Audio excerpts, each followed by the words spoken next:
Il y a un certain temps, j'étais à la chasse. Comme vous le savez, j'aime chasser. Et il y avait un individu cruel dans cette région.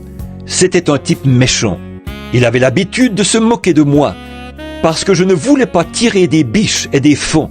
Je lui disais, c'est brutal. Pourquoi ne veux-tu pas être un chasseur vraiment loyal et tirer plutôt sur les vieux mâles et les animaux qui sont vieux et prêts à mourir? Dieu nous les a donnés. Laisse ces jeunes mères et ces petits. Il disait, ah, prédicateur, tu es une poule mouillée. Il me répétait cela sans cesse. Je disais, maintenant regarde, si j'avais faim et que je désire un de ces faons, je crois que Dieu me laisserait l'avoir. Mais tirer sur lui juste pour faire le malin, eh bien, il en remplissait tout un chariot. Pour appeler l'animal, il s'était fait une sorte de sifflet. Et quand il sifflait, ça faisait exactement le bruit d'un petit faon qui appelle. Un jour, nous étions ensemble dans les buissons et je lui fis honte. Je dis, à ta place, j'aurais honte de moi. Il tuait 8 à 10 faons d'une seule fois s'il le pouvait, des biches et n'importe quoi, simplement pour faire le malin.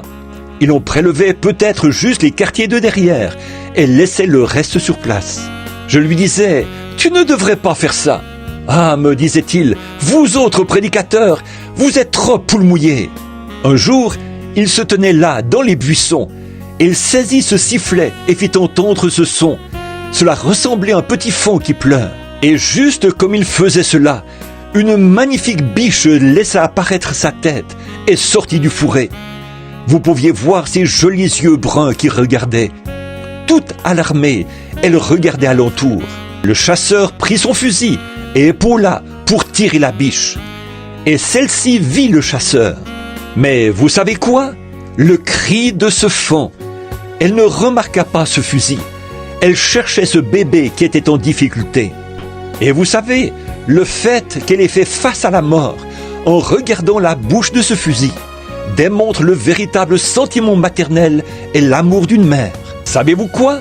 Cette démonstration fut si remarquable que cela le toucha. Il jeta son fusil par terre. Il revint vers moi en courant et m'accrocha par le bras. Il s'écria « Billy, prie pour moi, j'en ai assez de ceci !»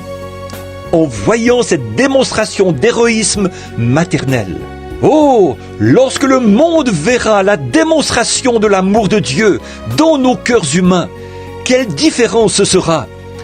Lorsque nous laisserons la colombe de Dieu venir dans nos cœurs et nous attendrir, nous rendre humbles.